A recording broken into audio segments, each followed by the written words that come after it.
And the difference between just a hard worker and a genius is that a hard worker is able to work hard. They're able to do long hours. A genius doesn't need to do that. They don't need to study more because they're fine with the workload. The method for tackling this workload is effective and efficient enough that they don't need to compensate with more time.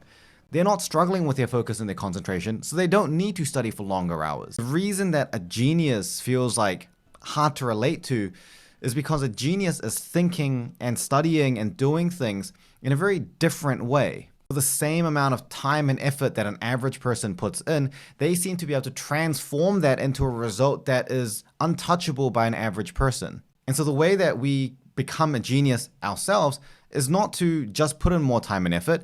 It is to think about what can we do that converts that time and effort and amplifies it much more than what we're doing now. So in this first phase of the first month, we need to spend a bit of time to learn about what the processes are that a genius uses.